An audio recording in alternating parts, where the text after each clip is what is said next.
नमस्कार दोस्तों, आपका हमारी YouTube चैनल कंपाइलेशन में स्वागत है। मेरा नाम है स्नेहा और आज हम छठी कक्षा की राम कथा यानी कि बाल रामायण शुरू करने जा रहे हैं, जिसका पहला अध्याय है अवधपुरी में प्रभु श्री राम। तो शुरू करते हैं।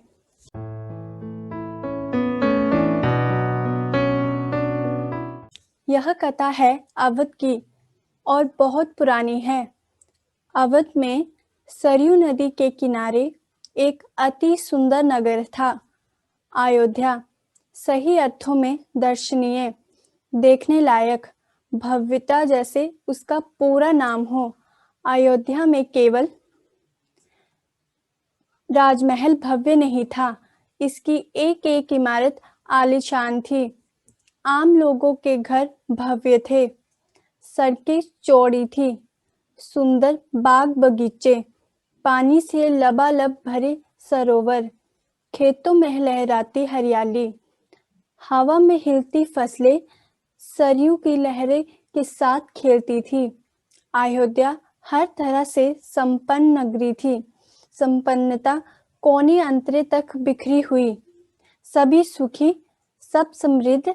दुख और विपदा को अयोध्या का पता नहीं मालूम था। यहाँ उन्हें नगर की सीमा में प्रवेश की अनुमति नहीं थी। पूरा नगर विलक्षण था, अद्भुत और मनोहर। उसे ऐसा होना ही था। वह कौशल राज्य की राजधानी था। राजा दशरथ वहीं रहते थे। उनके राज में दुख का भला क्या काम। राजा दशरथ कुशल योद्धा और न्यायप्रिय शासक थे। महाराज अज के पुत्र, महाराज रघु के वंशज, रघुकुल के उत्तराधिकारी। रघुकुल की रीति नीति का प्रभाव हर जगह दिखाई देता था। सुख समृद्धि से लेकर बात व्यवहार तक लोग मर्यादाओं का पालन करते थे, सदाचारी थे। पवित्रता और शांति हर जगह थी। नगर में भी, लोगों के मन में भी राजा दशरथ यशस्वी थे। उन्हें किसी चीज की कोई कमी नहीं थी। राज सुख था, कमी होने का प्रश्न ही नहीं था। लेकिन उन्हें एक दुख था, छोटा सा दुख, मन में एक कोने में छुपा हुआ। वह रह रहकर उभरता आता था, उन्हें सालता रहता था। उनके कोई संतान नहीं थी। आयु लगातार बढ़ती जा रही थी। उनकी 3 रानियां थी, कौशल्या, सुमित्रा और कैकेयी। रानियों के मन में भी बस यही एक दुख था, संतान की कमी। जीवन सूना सूना लगता था। राजा दशरथ ने रानियों की बातचीत प्राय इसी विषय पर आकार रुक जाती थी। राजा दशरथ की चिंता बढ़ती जा रही थी। बहुत सोच विचार कर महाराज दशरथ ने इन संबंध के विशिष्ट मुनि से चर्चा की। उन्हें पूरी बात विस्तार से बताई। रघुकुल के अगले उत्तराधिकारी के बारे में अपनी चिंता बताई। मुनि विशिष्ट राजा दशरथ की चिंता समझते थे। उन्होंने दशरथ को यज्ञ करने की सलाह दी। पुत्रेष्ट यज्ञ। महर्षि ने कहा, आप पुत्रेष्ट यज्ञ करें। महाराज, आपकी इच्छा अवश्य पूरी होगी। यज्ञ महान तेजस्वी ऋषि श्रृंग जी की देखरेख में हुआ। पूरा नगर उसकी तैयारी में लगा हुआ था। यज्ञशाला सरयू नदी के किनारे बनाई गई। यज्ञशाला में अनेक राजाओं को निमंत्रित किया गया। तमाम ऋषि मुनि पधारे। शंख ध्वनि और मंत्रोच्चार के बीच एक एक कर सबने आहुति डाली। अंतिम आहुति राजा दशरथ की थी। यज्ञ पूरा हुआ। अग्नि के देवता ने महाराज दशरथ को आशीर्वाद दिया। कुछ समय बाद दशरथ की इच्छा पूरी हुई। तीनों रानियां पुत्रवती हुई। महारानी कौशल्या ने राम को जन्म दिया। चैत्र माह के नवमी के दिन रानी सुमित्रा के 2 पुत्र हुए, लक्ष्मण और शत्रुघ्न। रानी कैकेयी के पुत्र का नाम भरत रखा गया। राजमहल में खुशी छा गई। नगर में बधाइयां बजने लगी, मंगल गीत गाए गए। हर ओर खुशी, उत्सव जैसा दृश्य। राजा दशरथ प्रसन्न थे। उनकी मनोकामना पूरी हुई। प्रजा प्रसन्न थी कि दशरथ की चिंता दूर हो गई। नगर में बड़ा समारोह आयोजित किया गया। धूमधाम से आयोजन के दूर दूर से लोग आए। राजा दशरथ ने सबको पूरा सम्मान दिया। उन्हें कपड़े, अनाज और धन देकर विदा किया। चारों राजकुमार धीरे धीरे बड़े हुए। वह बहुत ही सुंदर थे, सुदर्शन। साथ साथ खेलने निकलते तो लोग उन्हें देखते रह जाते। आंखें उनसे हटती ही नहीं थी। चारों भाइयों में आपस में बहुत ही प्यार था।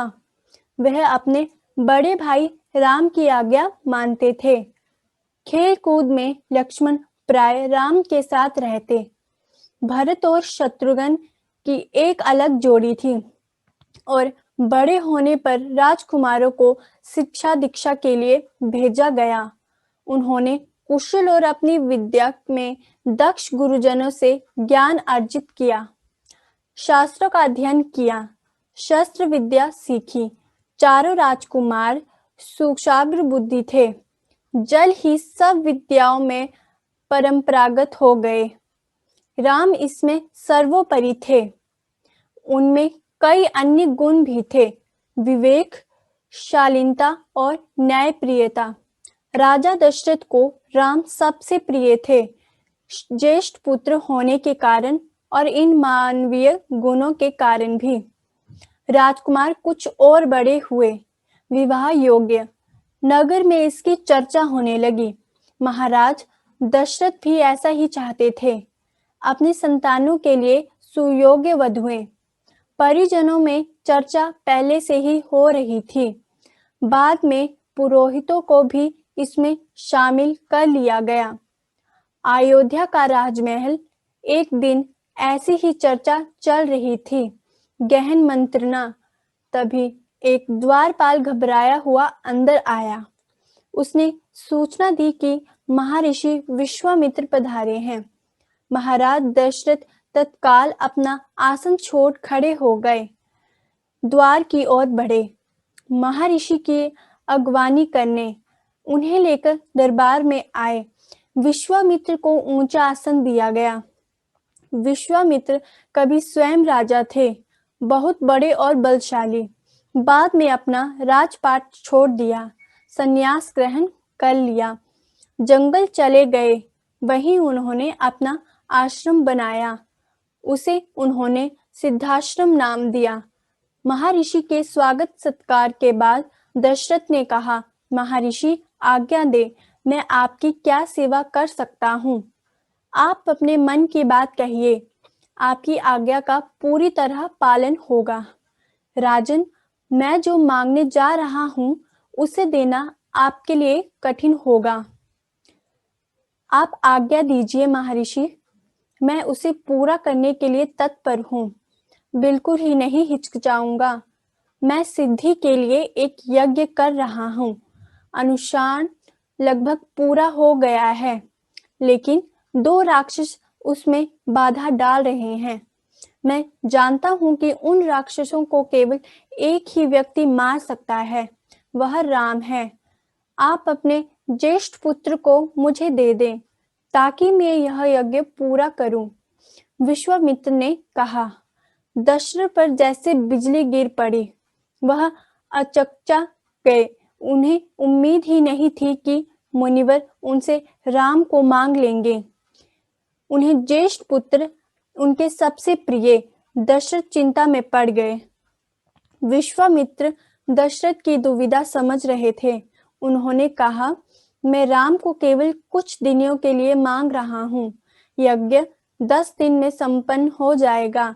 महाराज दशरथ दुखी हो गए। पुत्र वियोग की आकांक्षा से कांप उठे। दरबार में सन्नाटा छा गया। सभी चुप हो गए। महर्षि विशिष्ट शांत थे। इतने में दशरथ कांप कर बेहोश हो गए। होश आया तो डर ने उन्हें फिर जकड़ लिया। मूर्छित होकर दोबारा गिर पड़े, संज्ञा शून्य पड़े रहे। महर्षि विश्वामित्र का क्रोध बढ़ता जा रहा था। दरबार सशंकित था। किसी अनिष्ट की आकांक्षा से वह कुछ समझ नहीं पा रहे थे। महर्षि और महाराज के बीच संवाद में कुछ बोलना उचित भी नहीं था। मुनि विशिष्ट चुपचाप आकर महाराज दशरथ के पास खड़े हो गए। थोड़ी देर बाद दशरथ उठे। स्वयं को संभालते हुए उन्होंने महर्षि से विनती की, महामुनि, मेरा राम तो अभी 16 वर्ष का ही नहीं हुआ है। वह राक्षसों से कैसे लड़ेगा? राक्षस मायावी हैं। वह इसका छल कपट कैसे समझेगा? उन्हें कैसे मारेगा? इससे अच्छा तो यही होगा कि आप मेरी सेना ले जाएं। मैं स्वयं आपके साथ चलूं, राक्षसों से युद्ध करूं। महर्षि विश्वामित्र ने कोई प्रतिक्रिया व्यक्त नहीं की। क्रोधित थे, पर उसे व्यक्त नहीं कर रहे थे। उन्हें अपने यज्ञ के नियम याद थे। क्रोध करने से यज्ञ खंडित हो जाता है, अनुष्ठान अधूरा रह जाता। मैं राम के बिना नहीं कर सकता। महामुनि, एक पल भी नहीं। आप राम को छोड़कर जो चाहे मांग ले, उसे मत ले जाइए। मैं राम को नहीं दूंगा, बिल्कुल नहीं। वह मेरी बुढ़ापे की संतान है। मैं उससे बहुत प्रेम करता हूँ। महर्षि का क्रोध भभक उठा। दरबार, मंत्रीगण और ऋषि मुनि सकते में आ गए। आप रघुकुल की रीति तोड़ रहे हैं राजन, वचन देकर पीछे हट रहे हैं। यह बर्ताव कुल के विनाश का सूचक है।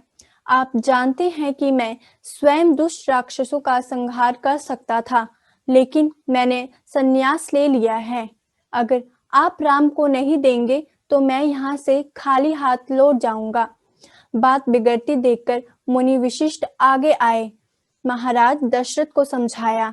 राम की शक्ति के बारे में, प्रतिज्ञा तोड़ने के संबंध में, महर्षि विश्वामित्र के साथ रहने पर राजकुमार राम का होने वाले लाभ के बारे में। राजन, आपको अपना वचन पूरा करना चाहिए। रघुकुल की रीति यही है। प्राण देकर भी आपके पूर्वजों ने वचन निभाया है। आप राम की चिंता ना करें। महर्षि के होते उनका कुछ नहीं बिगाड़ सकता। महाराज दशरथ की चिंता कुछ कम हुई, पर मन अभी भी खिन्न था। पुत्र विशोह का दुख सभी तर्कों पर भारी पड़ रहा था। गुरु वशिष्ठ ने कहा, महाराज, महर्षि विश्वामित्र सिद्ध पुरुष हैं, तपस्वी हैं, अनेक गुप्त विद्याओं के जानकार हैं। वह कुछ सोचकर ही यहाँ आए हैं। राम उनसे अनेक नई विद्याएं सीख सकेंगे। आप राम को महर्षि विश्वामित्र के साथ जाने दें। राम को उन्हें सौंप दे। दशरथ ने मुनि विशिष्ट की बात दुखी मन से स्वीकार कर ली, लेकिन वह राम को अकेले नहीं भेजना चाहते थे। उन्होंने विश्वामित्र से आग्रह किया, कहा कि वे राम के साथ अनेक छोटे भाई लक्ष्मण को भी ले जाएं। महर्षि विश्वामित्र ने महाराज दशरथ का यह आग्रह स्वीकार कर लिया।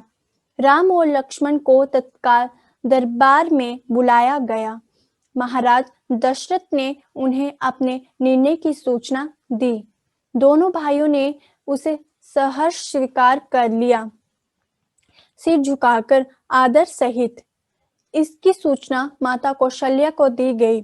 बताया गया कि राम और लक्ष्मण वन जा रहे हैं। महर्षि विश्वामित्र के साथ नितांत गंभीर माहौल में स्वस्थित वचन हुआ।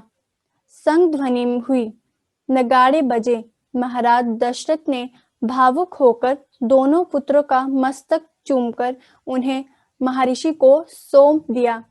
दोनों राजकुमार बिना विलंब किए महर्षि के साथ चल पड़े, बीहर और भयानक जंगलों की ओर।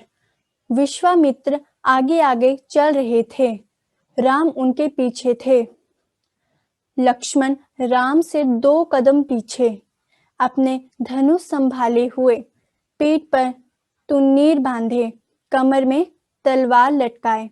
धन्यवाद दोस्तों, यह था हमारी राम कथा का पहला अध्याय। अब हम इसका दूसरा अध्याय अगली वीडियो में करेंगे। अगर आप ऐसी ही वीडियोस और चाहते हैं तो चैनल को लाइक और सब्सक्राइब करें, ताकि मैं आपके लिए ऐसी ही नई वीडियोस लाती रहूं। तब तक के लिए धन्यवाद।